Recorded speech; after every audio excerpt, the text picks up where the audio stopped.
अस्सलाम वालेकुम जनाब।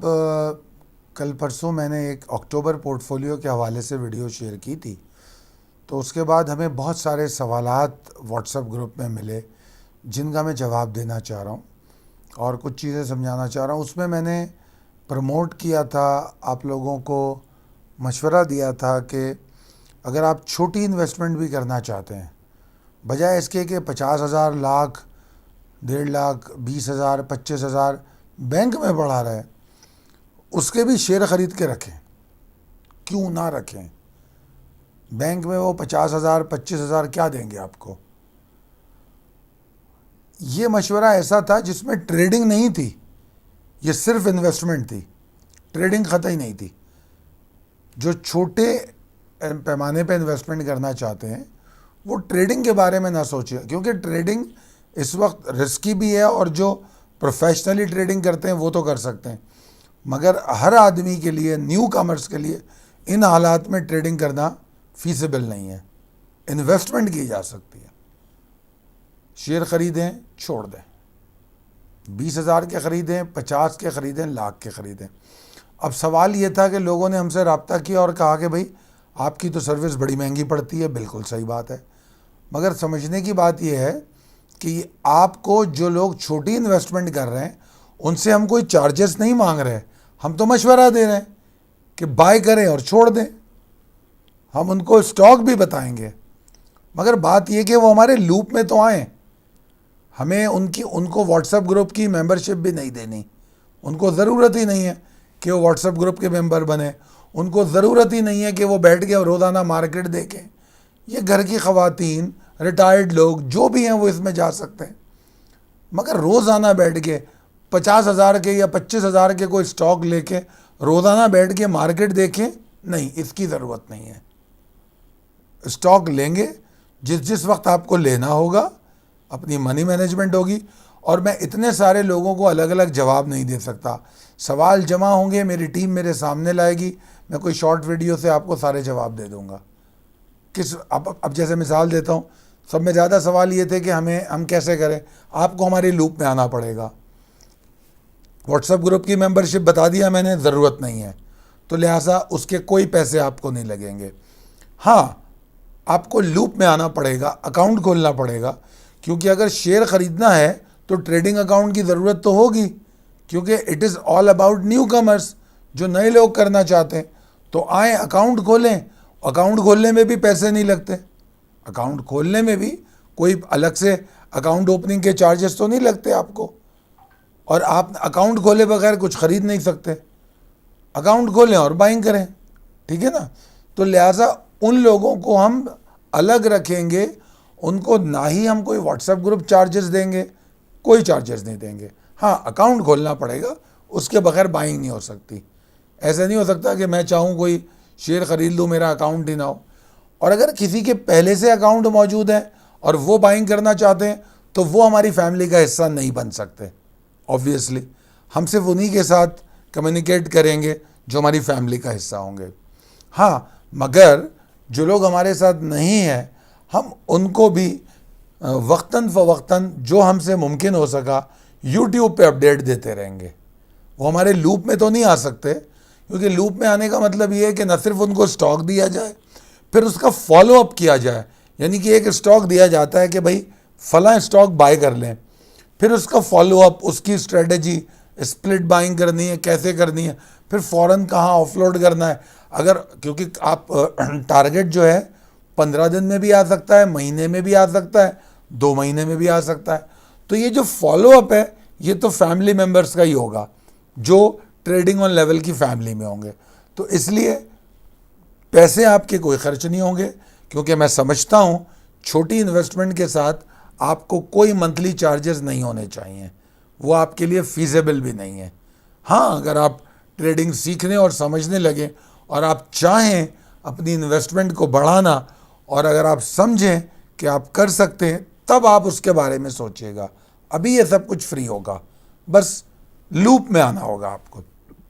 अच्छा, पहली तो बात यह है कि इसके साथ मैं कुछ और इश्यूज भी डिस्कस करूंगा जो मार्केट के हवाले से हैं। तो मैं पहले जो मार्केट में इन्वेस्टमेंट की बात मैंने की थी, उसमें मैंने एक बात कही थी कि अगर आपको मेरा जुमला याद हो, अगर हर इंडिविजुअल अपनी इकॉनमी ठीक कर ले, जैसे हम मिसाल देते हैं कि माशरे को दुरुस्त करना है, अगर घर में वालदैन अपने बच्चों को तरबियत को ठीक कर लें, हर वालदैन अपनी ज़िम्मेदारी को ऐसन तरीक़े से अंजाम दें, और उस तरह उसके बाद जो इदारे, असातिज़ा और जो दूसरे इदारे होते हैं वो अपनी अंजामदही जो है अपने रिस्पॉन्सिबिलिटी की अच्छी तरह करें, तो ख़ुद ब खुद माशरत पूरे मुल्क की बदल सकती है। ठीक है ना? तो यहाँ पर भी मैंने वही बात की कि अगर हर आदमी अपनी ज़ाती इकॉनमी, अपने ज़ाती रेवेन्यू, ऐसा कौन है जो ये नहीं सोचता कि मेरा घर कैसा चलेगा, मेरा महीना कैसा चलेगा। अभी मैंने अपनी पिछली वीडियो में जो है वाज़े तौर पे कहा 9% पे इन्फ्लेशन की बात हो रही है, इन्फ्लेशन बढ़ रहा है, महंगाई बढ़ रही है, 2 दफ़ा पेट्रोल की कीमत पिछले हफ्ते में बढ़ गई। अब अगर पेट्रोल की कीमत बढ़ेगी, पेट्रोल से लिंक हर चीज़ है। वज़ीर आज़म जब कंटेनर पे थे बार बार हमें बता चुके थे कि जब जब पेट्रोल की कीमत बढ़ती है तो हर चीज़ की कीमत बढ़ती है, और जब जब ये कीमतें बढ़ती हैं तो इसका मतलब है करप्शन होती है। ठीक है, हमें तो बहुत अवेयर कर चुके हैं वो। अब वो सारी चीज़ें बढ़ रही हैं, आटे की प्राइस कहाँ से कहाँ तक आ गई। और फिर मैं देख रहा था कि 5वें नंबर पे हम गंदम प्रोड्यूस कर रहे हैं, पता नहीं 8वें नंबर पे हम दूध प्रोड्यूस कर रहे हैं, और हम पता नहीं फलाने नंबर पे हम कॉटन प्रोड्यूस कर रहे हैं। प्राइसें सबकी बढ़ रही हैं, प्राइसें सबकी बढ़ रही हैं, तो उसका डायरेक्ट इम्पैक्ट होगा इन्फ्लेशन, डीवैल्यूएशन ऑफ करेंसी। ठीक है जी। तो ऐसी सूरत में हम घर कैसे चलाएंगे? जो बिजली के बिल हैं, कराची इलेक्ट्रिक कंटिन्यू अपने चार्जेस बढ़ाता रहेगा। अभी तो रिसेंटली हमने सुना कि वो कुछ क्या है वो जो हमारे बल्दियात के चार्जेस हैं, सिंध गवर्नमेंट वो भी उसमें लगाना चाह रही है। पीटीवी के पहले ही चार्जेस इलेक्ट्रिक बिल में आते हैं। तो मतलब चारों तरफ से हमको परेशान किया जा रहा है। तो हम अपना घर कैसे चलाएंगे? हमको अपनी इकॉनमी ठीक करनी पड़ेगी। ये हमारे लिए नहीं सोचेंगे, ये हमारे लिए नहीं सोचेंगे, ये हमारे लिए नहीं आए हैं। हर इंसान को अपने लिए अपना सर्वाइवल खुद निकालना है। अगर कोई ये समझ रहा है कि गवर्नमेंट या उसके लोग हमारी भलाई करेंगे, तो फार्मास्यूटिकल प्राइसेस आपके सामने हैं। पिछले कितने दिनों में अद्वियात की कीमत कितनी बढ़ गई आपके सामने। तो प्लीज़ अपने जहन से ये खाम ख्याली निकाल लीजिए। अगर आप सिंसियर नहीं हैं अपनी आमदनी बढ़ाने के लिए, तो आपसे कोई सिंसियर नहीं है। तो वो बात की थी मैंने, मगर बहैसियत पाकिस्तानी और एक हुब्बुल वतन शहरी के होते हुए मैंने उसका ब्रॉडर इम्पैक्ट बताया था कि जब हमारी इकॉनमी, हर इंडिविजुअल की इकॉनमी अच्छी होगी तो ऑटोमेटिकली मुल्क की इकॉनमी अच्छी होगी। ये बात हमारे नाम नहीं लूँगा मैं, जो इकोनॉमिक मैनेजर्स हैं या जो रजीम है जो इस वक्त हमारे मुल्क पर जो असल मानों में मुसल्लत है, अगर उसको ये बात समझ में आ जाए तो अल्लाह करे मसला हल हो जाएगा। बजाय ये कि एलीट कम्युनिटीज़ बनाने के बजाय जो नेशन है उसको ऊपर लाने की कोशिश की जाए। तो ये तो नहीं करेंगे। 70-75 सालों में सिर्फ ये ख्वाहिशात, ये सोच लेके बैठे मत रहिए, अपने बारे में खुद सोचिए, इंडिविजुअल इकॉनमी को बेहतर कीजिए। मेरे घर का ख़र्चा कितना है? 25,000 रुपये। ख़र्चे अब बढ़ चुके हैं, मुझे 30,000 पे जाना होगा। मेरे घर का ख़र्चा, मेरे बिजली का बिल 3,000 आता था, 5,000 आता है, तो मुझे उस 5,000 को मीट करना है, वरना बिजली कट जाएगी। किराया नहीं दूंगा, मालिक मकान खाली करा लेगा। कोविड में किसी मालिक मकान ने किराया कम नहीं किया किसी ने किराया कम? बताइए मुझे। अब कुछ भी नहीं हुआ, हमको झेलना पड़ा। तो भाई सीधी सीधी बात है, अपने ज़राए को बढ़ाने की कोशिश करो। तो इन तमाम चीज़ों को मद्देनज़र रख के मैंने कहा था कि हमको सोचना पड़ेगा इंडिविजुअली और कलेक्टिवली कि हम अपने लिए और अपने मुल्क के लिए क्या कर सकते हैं। तो बेहतरीन तरीक़ा ये है कि हम अपनी इकॉनमी को बेहतर बनाने के लिए अपनी इकॉनमी में इन्वेस्ट करें। शॉर्ट टर्म ट्रेडिंग की पॉसिबिलिटी इस वक्त बहुत रिस्की है। पिछले कई महीनों नहीं, अब तो सालों बीत गए, मैं समझा रहा हूँ, पाकिस्तान मर्केंटाइल एक्सचेंज में अकाउंट खोलो, एक्सपोजर को बढ़ाओ, कंटिन्यू समझाता रहा। अब पिछले 14, 15, 20 दिनों में मार्केट गिरती चली गई। उस वक्त पाकिस्तान मर्केंटाइल एक्सचेंज बेहतरीन अपॉर्चुनिटीज दे रहा था, क्रूड ऊपर भी गया, नीचे भी आया, S&P और नैस्डैक नीचे गया, ठीक है ना, तो बड़ी अपॉर्चुनिटी मिली। अच्छा, मर्केंटाइल एक्सचेंज के हवाले से भी एक सवाल बहुत उठता है, अभी इस वीकेंड पे भी ये सवाल मेरे पास आए कुछ, कि जनाब उसकी कॉस्ट बड़ी अच्छी है, मैं नाम किसी का नहीं लूँगा, वो एप्लीकेशन है मोबाइल फ़ोन पे और फेसबुक पे, हम उस पर ट्रेड करते हैं तो ये नहीं है वो नहीं है। मेरे भाई, खुदा के लिए समझो बात को, मैं पहले कई दफ़ा बता चुका हूँ, पाकिस्तान जिन हालात से गुज़र रहा है, अगर ज़रा सी भी कोई सख्ती IMF और वर्ल्ड बैंक की तरफ से हम पर आती है, लागू होती है, किसी भी किस्म का छोटा बड़ा सैंक्शन लगता है, तो जितने पैसे वहाँ पड़े उतने पैसे वहीं पड़े रह जाएंगे। अरे भाई, ये पाकिस्तान मर्केंटाइल एक्सचेंज हमारा एक्सचेंज है, हमारे पैसे कहीं नहीं डूबेंगे। हाँ, ये टैक्स की सूरत में बहुत पैसे खा रहे हैं। फिर वही बात है, अनफॉर्चुनेटली यहाँ से खाली उस जहन, पाकिस्तान में घोड़े का काम गधे से लिया जाता है और गधे सारे ऐसी जगहों पे बिठा दिए जाते हैं इदारों में।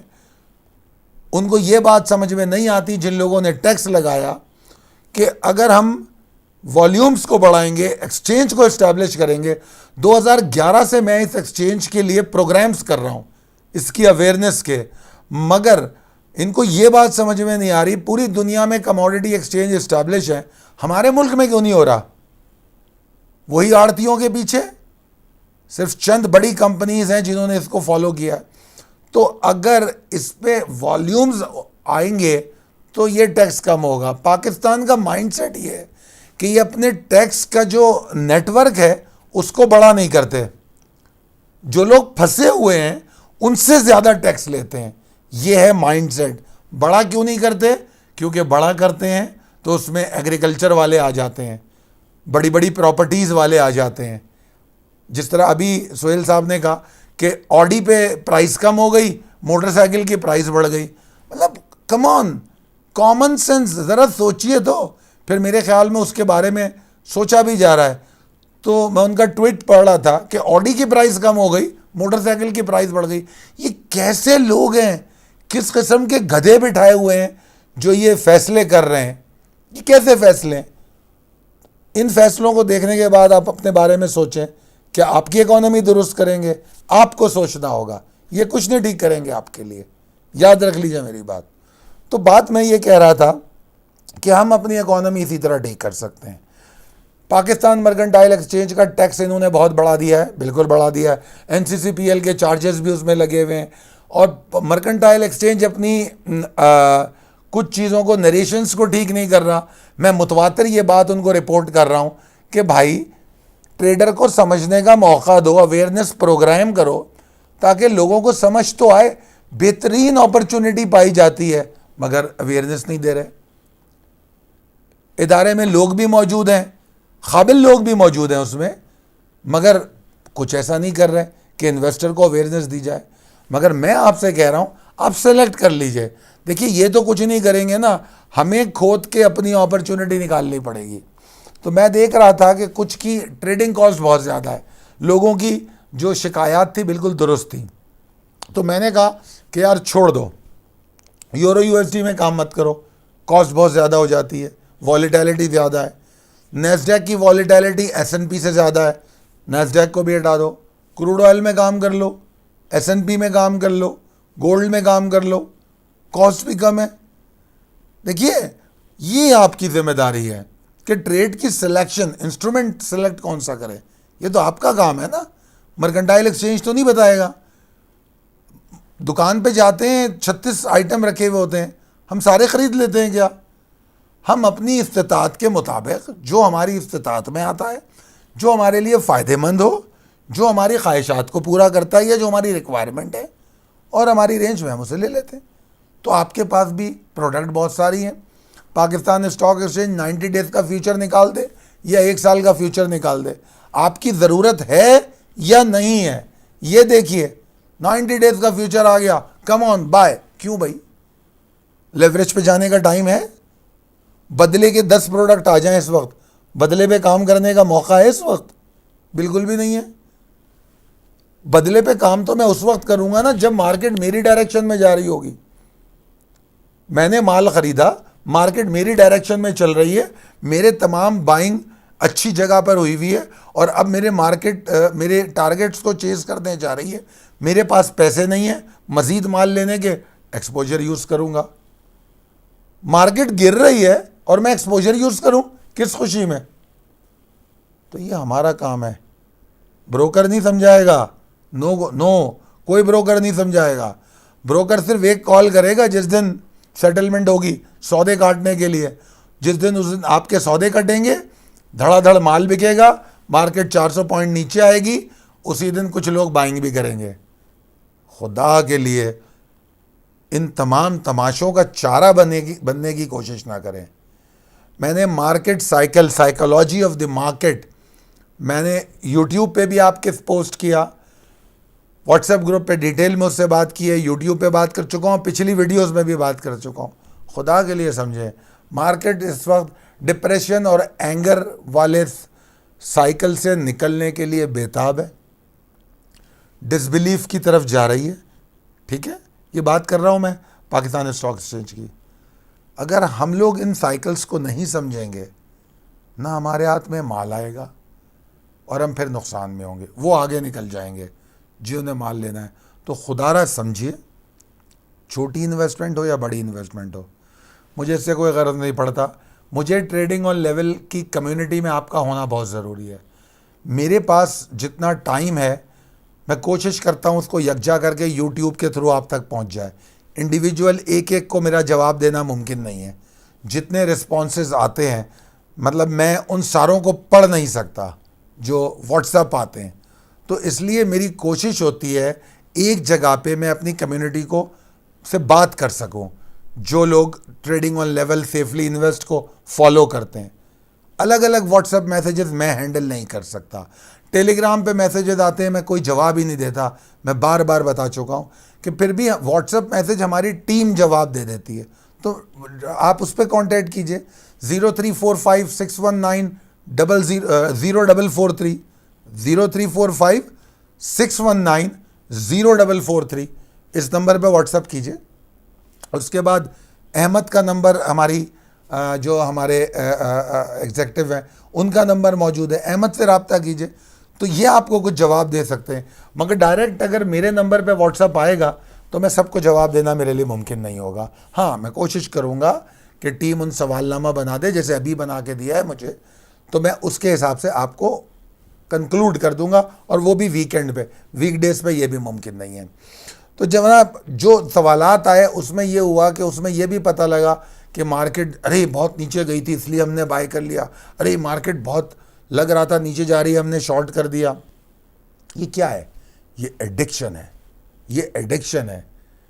मार्केट की हाइपरनेस और डिप्रेशन, वॉलेटाइल मूव्स को देख के आप एग्रेसिव हो जाते हैं, क्योंकि आप जो हैं एडिक्शन में हैं ट्रेडिंग की।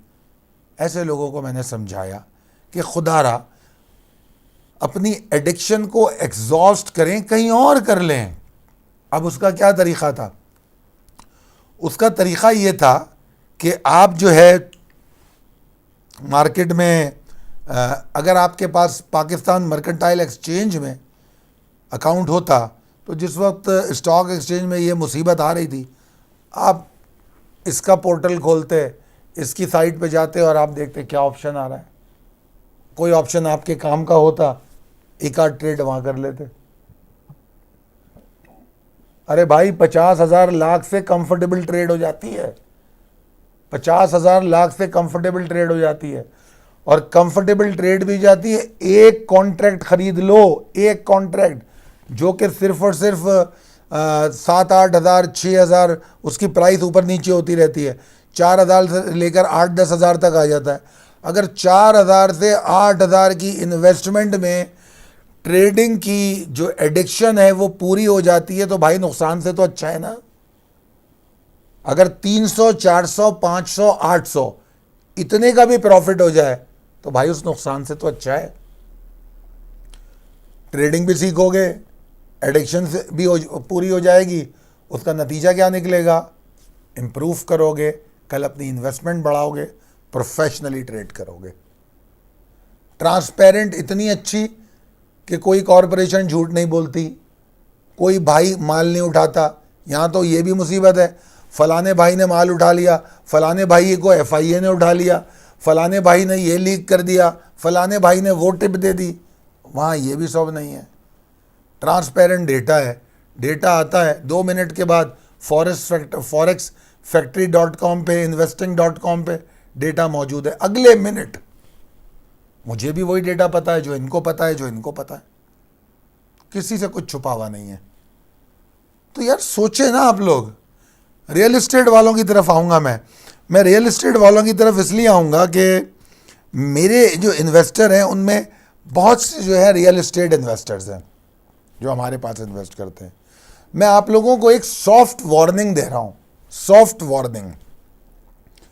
मेरा इतना विजन और व्यू तो नहीं है मार्केट्स के बारे में, जितनी समझ मुझे आती है वो मैं अपनी फैमिली से शेयर कर देता हूँ।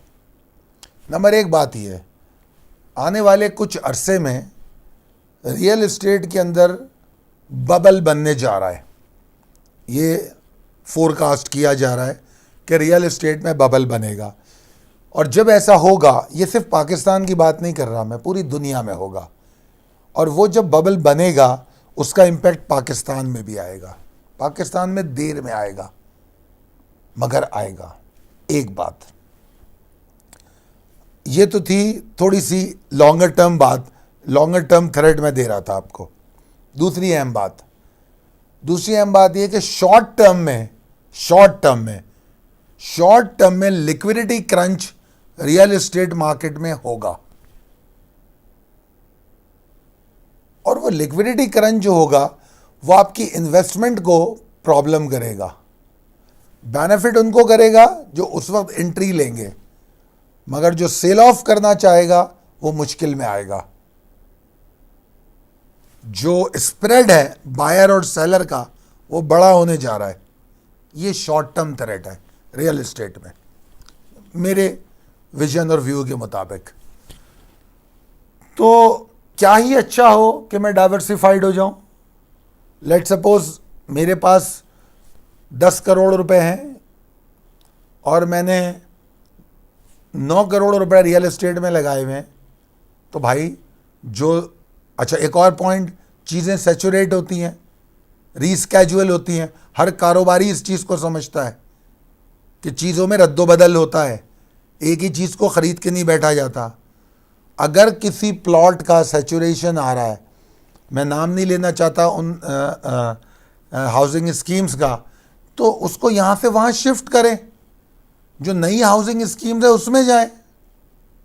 और जब अब उस हाउसिंग स्कीम में जाएंगे तो उसका ग्रोथ पोटेंशियल ज़्यादा होगा। भेड़ चाल के पीछे मत भागे, फाइलों के पीछे मत भागें कि अरे भाई उसने यहाँ ले लिया मैं भी वहाँ ले लूँ। थोड़ा सा लॉन्गर टर्म जहाँ पर रियल एस्टेट इन्वेस्टमेंट हो सकती है वहाँ, मैं रियल एस्टेट के ख़िलाफ़ थोड़ी हूँ। रियल एस्टेट सब में ज़्यादा रिटर्न देने वाली इन्वेस्टमेंट है, इससे मैं इनकार थोड़ी करूँगा। सब में ज़्यादा सिक्योर इन्वेस्टमेंट है। जब हम फाइनेंस पढ़ते हैं तो उसमें जो इन्वेस्टमेंट के जितने जो एवेन्यूज़ हम देखते हैं उसमें रियल एस्टेट टॉप पे होता है। सिर्फ लिक्विडिटी का जो इशू है वो एक डिसएडवांटेज है, सिर्फ एक वो डिसएडवांटेज है। और जब वो डिसएडवांटेज आता है तो मैटर करता है प्राइस को। उसमें परेशान वो होता है जिसको सौदा बेचना होता है। जो लॉन्गर टर्म वाला होता है वो इस बबल से भी बाहर कई दफ़ा निकल आता है, उसे प्रॉब्लम नहीं होती। तो मेरा मानना ये था, जो ऐसे छोटे इन्वेस्टर हैं जिन्होंने ज़बरदस्ती भेड़ चाल की शक्ल में अपनी रियल एस्टेट में इन्वेस्टमेंट की है, वो अपनी इन्वेस्टमेंट को देखें, उसको रीस्केजुअल करें, लॉन्ग टर्म वाले में जाएं, और थोड़ा उसको कम कर सकते हैं कम कर लें, मुख्तलिफ जगहों पे कर लें। अभी पाकिस्तान में मैं आपको बता दूं, कुछ और चीज़ें ऐसी हैं जो नई डेवलप हो रही हैं। ऐसी इंडस्ट्री हमारे पास अब डेवलप होने जा रही है, एसोसिएट इंडस्ट्री। सोचें ज़रा, करेंगे इंशाल्लाह कभी उस पर भी बात। बहरहाल फिल वक्त तो मैं back to the point, my stock market and commodities market. तो मेरा मशवरा उन लोगों को यही है कि रियल एस्टेट से अगर आप 2% से 5%, आप लोगों की इन्वेस्टमेंट में 2% से 5%, और अगर बहुत ज़्यादा मेरी बात को सुनना चाहते हैं तो 10% निकाल के इन मार्केटों में आ जाएं, सिर्फ 10%।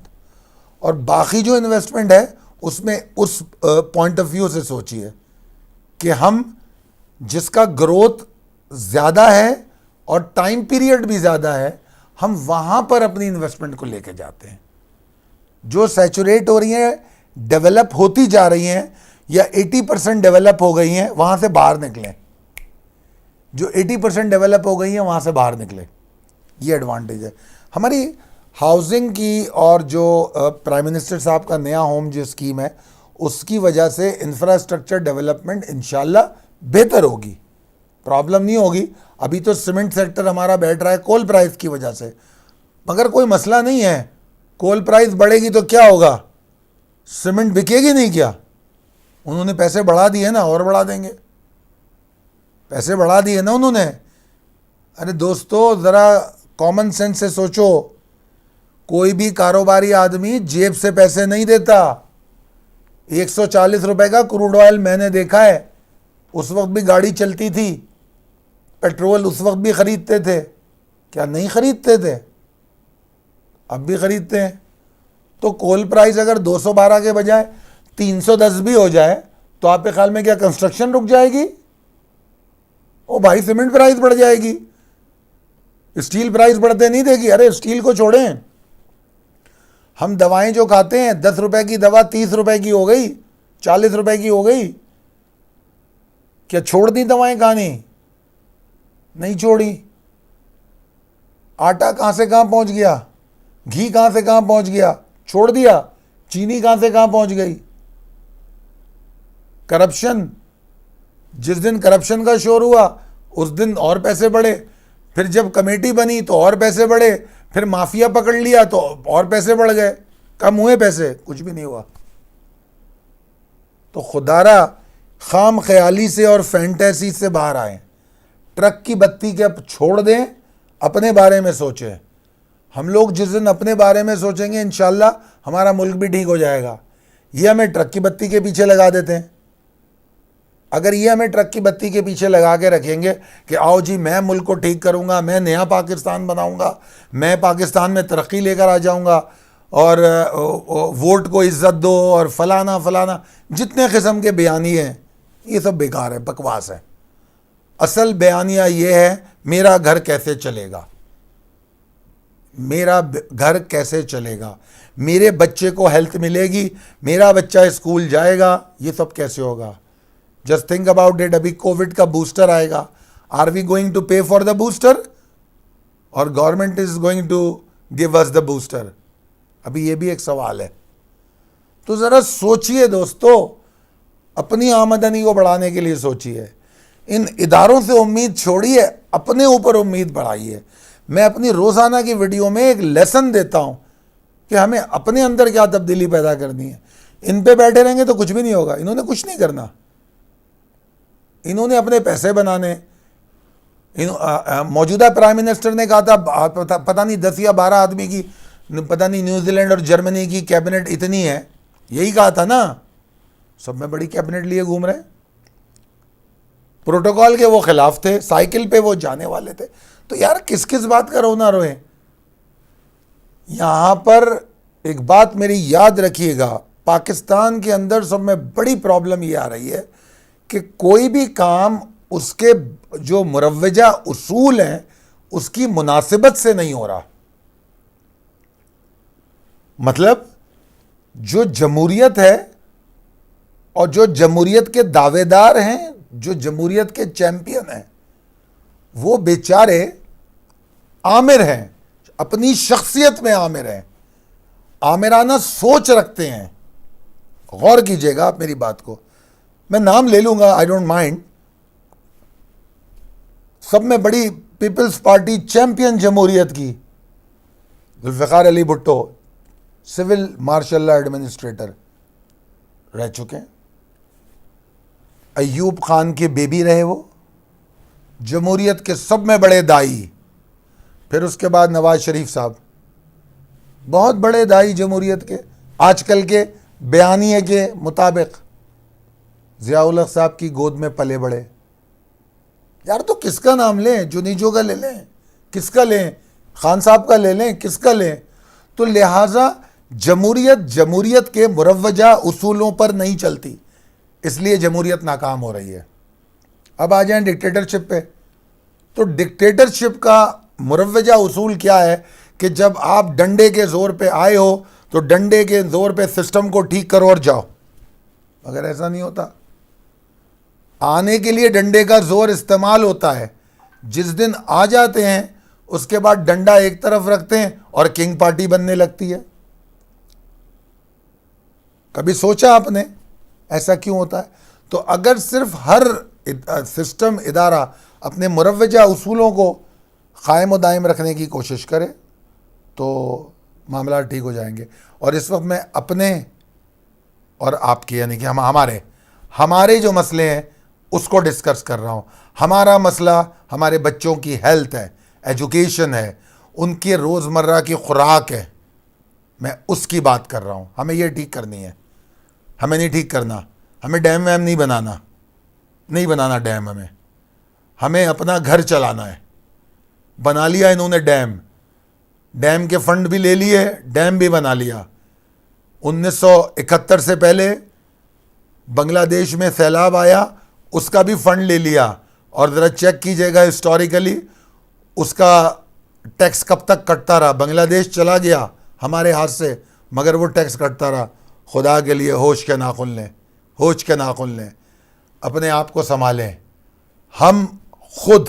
हमें समझना होगा, हमें बाहर आना होगा, हमें अपने घर को चलाना होगा। हमारा घर कोई नहीं चलाएगा, बकवास है। रोटी कपड़ा मकान बकवास है। गरीबों का लीडर जागीरदार नहीं हो सकता। जो ये समझता है कि गरीबों का लीडर जागीरदार हो सकता है, वो ख्वाबों ख्यालों के मज़े ले रहा है।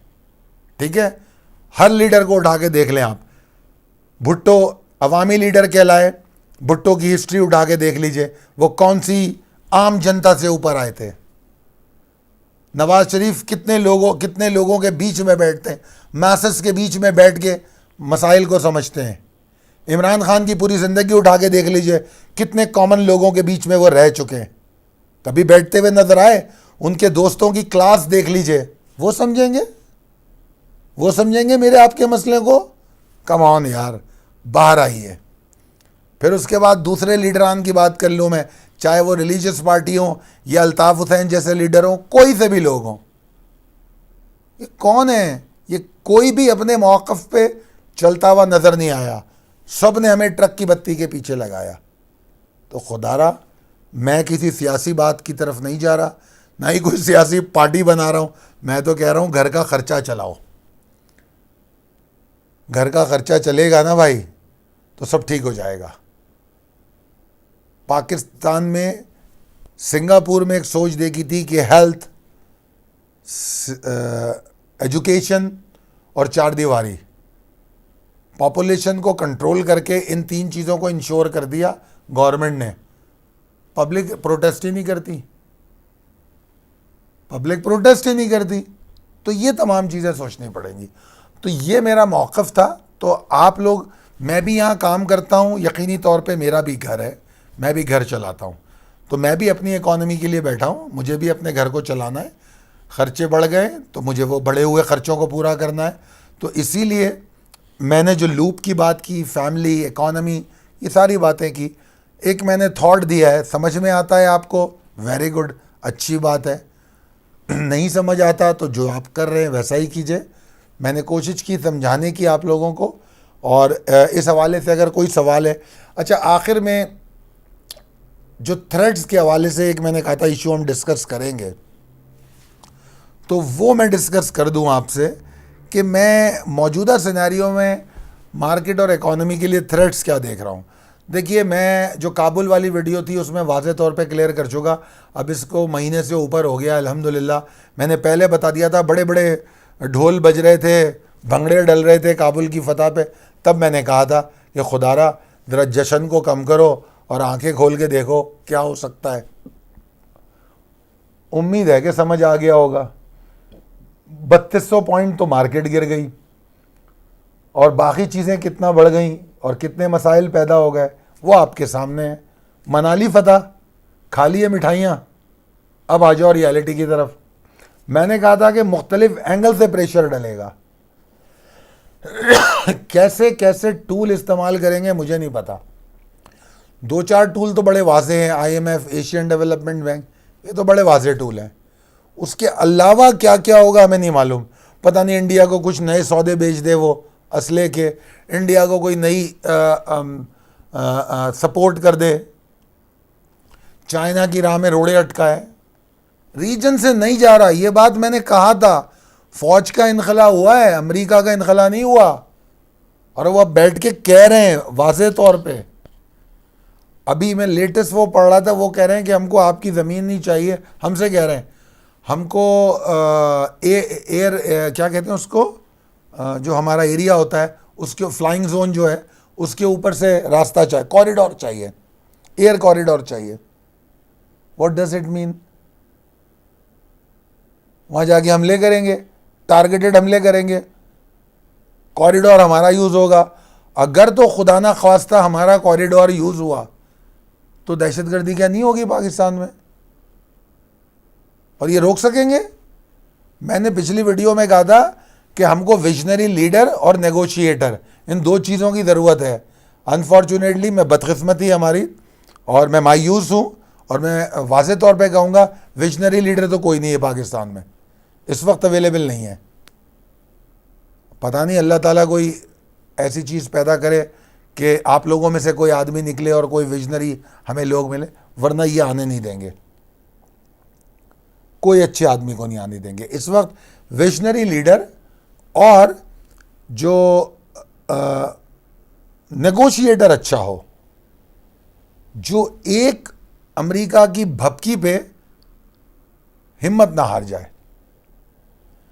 मैं जो आप लोगों को मेंटली प्रिपेयर कर रहा हूँ ना, वो इसलिए कर रहा हूँ कि ईरान ये वक्त देख चुका है। ईरान जो है ना, कौम बन के उसने मुकाबला किया था बहुत सारी सैंक्शंस का, और यार हम लोग कौम नहीं है, हमें कौम बनना है। मैं उसकी कोशिश कर रहा हूँ कि अगर हम ऐसा सोचेंगे, अपने खुद इन्हिसारी की तरफ जाएंगे, तो आने वाले हालात बहुत बुरे हो सकते हैं। यकीन जानिए आप, बहुत बुरे हो सकते हैं। हम कैसे सरवाइव करेंगे? इंपोर्ट पे जीने वाले लोग क्या सरवाइव करेंगे? अभी मैंने आज रिपोर्ट पढ़ रहा था, पता नहीं वो कितनी गंदुम इंपोर्ट करनी है यार। कम ऑन, एग्रीकल्चर कंट्री, गंदुम तक तो एक्सपोर्ट करते हो। और मेरे सिंध के अजीम लीडर हर साल गंदुम पे कीड़ा लगा देते हैं, चूहे खा जाते हैं। अरे निकाल फेंको इनको मेरे भाई, अपनी इकोनॉमी खुद सीधी करो, इनकी गंदुम ना खरीदो, अपनी गंदुम खुद स्टोर करो, अपना रेवेन्यू खुद चलाओ, अपनी आमदनी खुद बढ़ाओ, अपनी रिसोर्सेस खुद बढ़ाओ। ये नहीं करके देंगे। अभी मैंने कुछ एरियो में देखा, बहुत सारे लोगों ने सोलर पैनल यूज़ करने शुरू कर दिए हैं।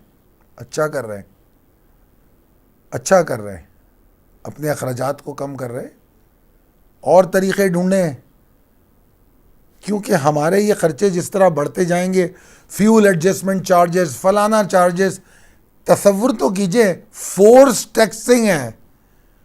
टैक्स नेट को बड़ा नहीं किया जा रहा, लोग नहीं बढ़ाए जा रहे टैक्स में। टैक्स का हदफ पूरा कर लिया। अरे क्या हदफ पूरा कर लिया? ज़बरदस्ती टैक्स बढ़ाते जा रहे हो।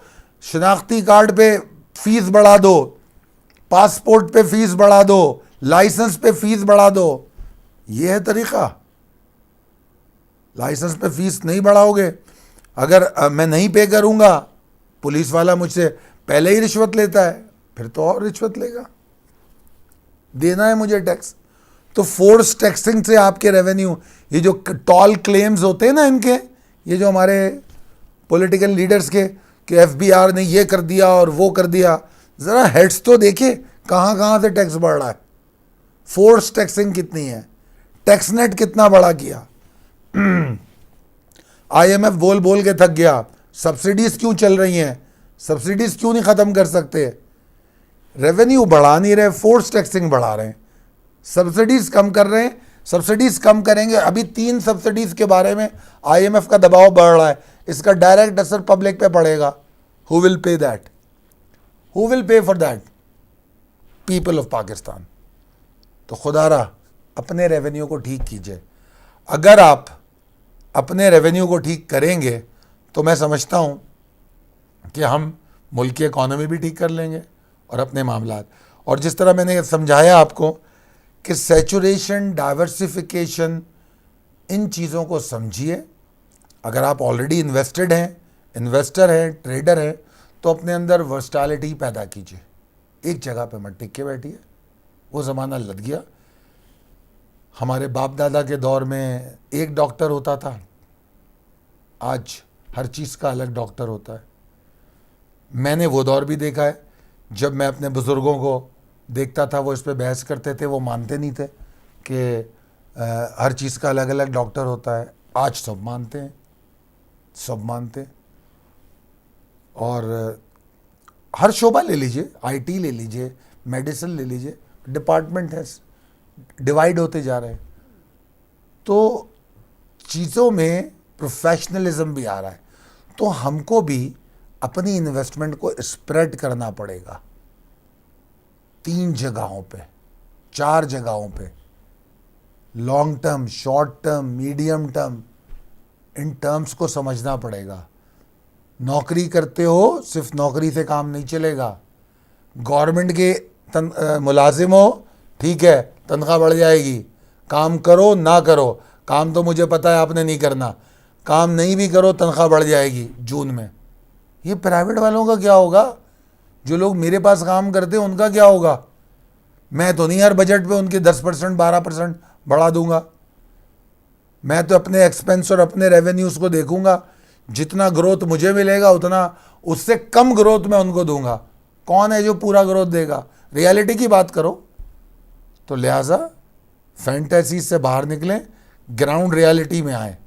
और ग्राउंड रियलिटी ये है कि अपने बारे में सोचें, छोड़ दें सब, अपने बारे में सोचें। अपने बारे में सोचोगे तो इंशाल्लाह आपका घर भी बेहतर होगा और हमारा मुल्क भी बेहतर होगा। ठीक है, बहुत शुक्रिया।